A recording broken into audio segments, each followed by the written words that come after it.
आज मैं आप लोगों से कुछ गुफ्तगू करता हूँ।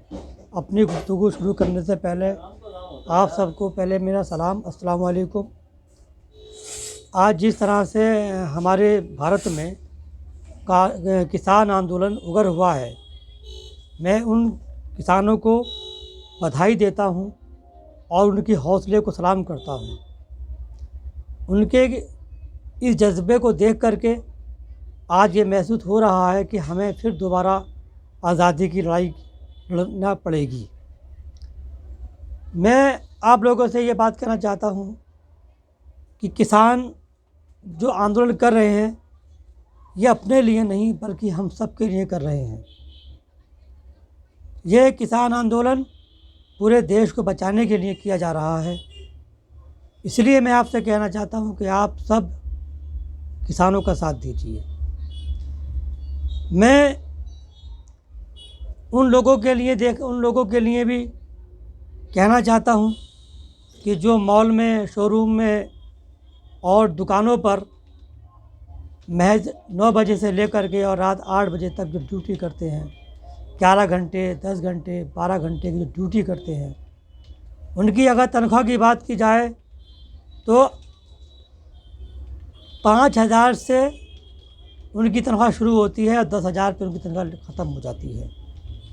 10,000 की तनख्वाह पाने वाला इंसान कम से कम अपने लिए 15-20 साल का एक्सपीरियंस रखता है, तब जा कर के उसको 10,000 रुपये शोरूम का मालिक हो या दुकान का मालिक हो या मॉल का मालिक हो वो देता है।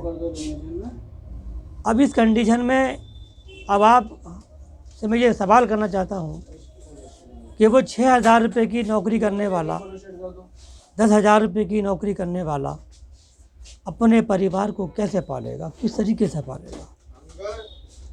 जबकि हालात ये हैं महंगाई को देखते हुए, हालात महंगाई के ये हैं, जो आटा 15 रुपये किलो बिकता था, जो आटा 18 रुपये किलो बिकता था, आज उस आटे की जो कीमत है वो बाबा रामदेव का आटा हो या अडानी का आटा हो या जियो का आटा हो, उसकी जो कीमत है वो 45 रुपये और 40 रुपये है और 35 रुपये है।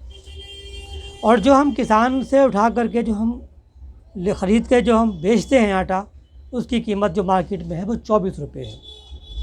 तो 24 रुपये किलो में आटा ख़रीद कर अपना घर चलाना बहुत मुश्किल है, तो फिर वो 35 रुपये और 40 रुपये, 45 रुपये किलो का आटा कैसे ख़रीदेगा?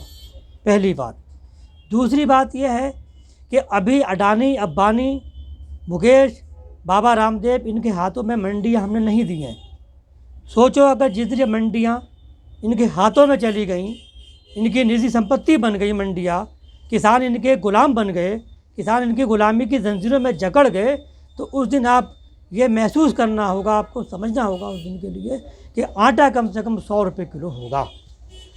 वो इस बात से आप अंदाज़ा लगा सकते हैं कि जो मुफ्त में मिलने वाला पानी जब इन उद्योगपतियों के कब्ज़े में चला जाता है, तो वो पानी ये 35 रुपये की और 50 रुपये लीटर की बोतल भर के बेचते हैं।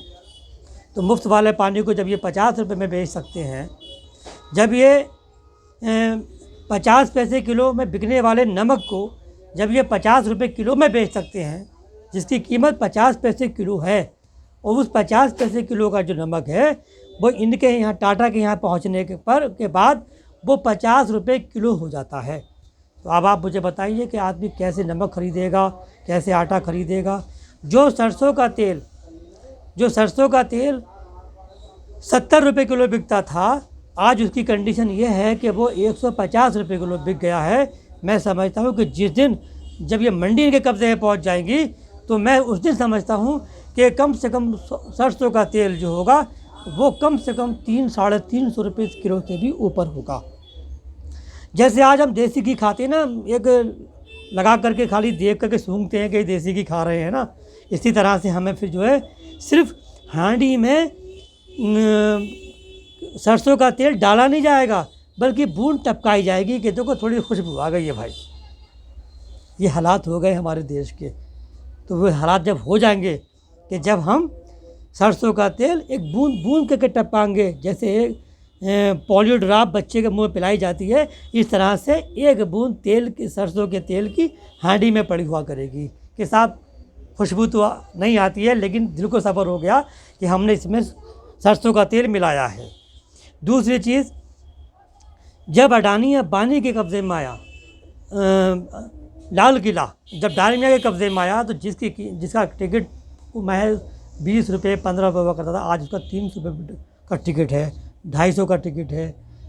अब मैं समझना चाहता हूँ, मैं आपसे इतना कहना चाहता हूँ कि अगर हमने किसानों का साथ नहीं दिया, अगर किसानों का साथ नहीं दिया और मंडियाँ, ये जो मंडियाँ हैं, ये मंडियाँ अगर अडानी रब्बानी के सुपुर्द कर दी गई और किसानों को उनका गुलाम बना दिया गया, तो फिर ये याद रखना कि जो मॉल में जो काम करता है, जिसकी तनख्वाह सिर्फ महज 5,000 रुपये होती है, और जो लोग सीनियर होते हैं, जो एक्सपीरियंस वाले होते हैं, उनकी तनख्वाह 10,000 रुपये 9,000 रुपये होती है।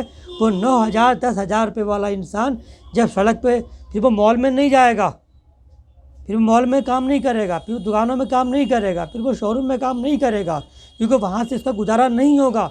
फिर वो सड़क पे खड़ा होगा और इस तलाश में खड़ा होगा कि कोई आदमी आएगा और मेरे सामने से सब्जी का थैला या कोई झोला भर के जाता होगा और मैं छीनूंगा और भाग जाऊंगा घर पे, ताकि मेरे बच्चों का पेट पल जाए, मेरे परिवार पल जाए। ये कंडीशन हो जाएगी। तो आप इस मंडी को इनके कब्ज़े में देखने का मकसद ये है कि आप उन नौजवानों को, उन गरीबों को, उन मजलूमों को, उन बेसहारा लोगों को, उन बेरोज़गारों को, जो बड़ी मुश्किल से 2 जून की रोज़ी रोटी का धंधा जुगाड़ कर पाते हैं, आप उनके लिए मुश्किल खड़ी कर रहे हैं। और ऐसी मुश्किल खड़ी कर रहे हैं कि उनके पास 2 रास्ते होंगे, या तो आत्महत्या करेंगे या फिर लोगों के थैले छीन के भागेंगे। मैं अपनी इसी बात को लेकर के मैं ये कहना चाहता हूँ कि आप लोग उनका, किसानों का साथ दो, किसानों के साथ खड़े हो जाओ अगर देश बचाना है तो। और अगर तुम्हें, क्योंकि देखिए, देश गुलाम करने के लिए हर सरकार ये चाहती है, चाहे वो कांग्रेस की सरकार आई हो, चाहे वो विपक्ष की सरकार, भाजपा की सरकार हो, या कोई जनसंघ की सरकार हो, जनता पार्टी हो, जो भी पार्टियां आई हमारे देश के अंदर, सन 47 से लेकर के आज तक का इनका यही हिसाब रहा है कि इनको जो है इतना परेशान कर दो, इतना मजबूर कर दो कि आवाम जो है सड़कों पे आए और प्रोटेस्ट करें। क्योंकि जितना हम प्रोटेस्ट करते हैं, जितना हम सड़कों पे आते हैं, उतना हमारा नुकसान होता है, इनका फ़ायदा होता है, इनका फ़ायदा होता है। तो ये चाहते ये हैं कि हम सड़कों पे आकर के हम हल्ला गुल्ला काटें, हम जो है सड़कों पर वो कहने में हम मुखालफत करें, और हमारी ये लोग इनकी कमाइयाँ बढ़ें। क्या करते हैं, इनकी कमाई क्या होती है? 1 किलो चीज़ पर इन्होंने सपोज कीजिए कि 1 लीटर पेट्रोल जो है वो 85 रुपये का है, इन्होंने 95 रुपये कर दिया। हमने हल्ला गुल्ला काटा, सरकार आई, हमने पहले खूब सुना, हल्ला गुल्ला कटवाया, फिर आई, उन्होंने कहा कि भैया हमने जो है अब ये 95 रुपये लीटर वाला तेल जो है हमने 5 रुपये या 3 रुपये या 2 रुपये हमने कम कर दिए। बस हम भी खुश हो गए कि हाँ, सरकार ने हमारी बात मान ली, उनकी भी कमाई हो गई कि उनको भी 3 रुपये 7 रुपये बढ़ गए 1 लीटर पे। तो ये किसानों का आंदोलन है, ये वो वाला आंदोलन नहीं है, ये आर पार का आंदोलन है, और हमें इनके साथ चलना पड़ेगा, आर पार की लड़ाई लड़नी पड़ेगी हमें इनके साथ में, पहली बात। दूसरी चीज़ ये है कि आज तो देश के हालात ऐसे हो गए हैं कि 2014 से पहले विपक्ष के नेता सड़कों पर बैठते थे। तुमने देखा होगा बीजेपी के नेताओं को कोई प्याज की माला पहन के बैठता था, कोई सिलेंडर गले में लटका के बैठता था, तो कोई गाड़ी में अपनी आग लगाता था, तो कोई कुछ करता था। क्यों? कि वो हालात ऐसे थे कि वो हालात सरकार के नहीं थे ख़राब, वो हालात सरकार को बदनाम करने के इनके हालात थे, तो ये विपक्ष जो था बैठता था। आज ये हालात हो चुके हैं कि 70 साल में विपक्ष तो बैठते हुए आया सरकार के खिलाफ खड़े होकर के, आवाम नहीं आई। लेकिन ये पहला ऐसा राजा हमारे देश में आया है कि विपक्ष खामोश बैठा हुआ है, एसी एयर कंडीशन रूम में बैठा हुआ अपने चाय की चुस्की के साथ हमारा तमाशा देख रहा बर्बादी का, और सत्ता पक्ष ने हमें इतना मजबूर कर दिया कि आज हम खुद अपनी लड़ाई खुद लड़ रहे हैं। तो आवाम आज अपनी लड़ाई खुद लड़ रही है। अब इससे बड़ी गुलामी की ज़ंजीरें और क्या हो सकती हैं? तो देखिए, मैं इतना कहना चाहता हूँ कि हमने ईस्ट इंडिया कंपनी को थोड़ी सी जगह दी थी हमने, तो पूरा देश गुलाम हुआ था। 200 साल हमने ज़िंदगी गुलामी की काटी थी और हमने अपने अहबाब के, अपने बुज़ुर्गों की हमने गर्दनें कलम होते भी देखी थी, अपने बच्चों की हमने कुर्बानियाँ देखी थी। आज हमारे उस इतिहास के पन्ने को हम पढ़ते हैं तो सबसे ज़्यादा कुर्बानियाँ हमारे लोगों की होती हैं, हमारी आँखों से आंसू निकलते हैं। अगर अब ये जो दूसरी जो कंपनी आई है, अडानी अंबानी, जो ये मुकेश अंबानी, जो 31 दोस्त हैं ना इनके, जो मोदी जी कहते थे हम चौकीदार हैं, चौकीदार हैं, तुम समझिए कि चौकीदार हमारे हैं। अरे तुम्हारे चौकीदार नहीं है, ये चौकीदार तो अडानी अंबानी मुकेश के घर के थे। वो सच बोला था, आप झूठ, आपने गलत समझा। आज वो 31 लोगों के साथ में मिलकर के देश को लूट रहे हैं, आज उनको मौका दे रहे हैं। अगर तुमने इनका अडानी अंबानी की कंपनी को सब कुछ बेच दिया, मंडियाँ सुपुर्द कर दी, तो कल को फिर तुम्हें गुलामी की जंजीरों में जकड़ जाओगे और उसके बाद फिर क्या होगा, हमें कितनी कुर्बानी देनी पड़ेंगी इसके फिर हम अंदाज़ा नहीं लगा सकते। तो हमें अपनी आँखें खुली रखनी है और हमें इनके खिलाफ़ लड़ कर पाना है। इसी के साथ मैं आपसे अपील करता हूँ कि आप किसानों का साथ दीजिए। जय भारत।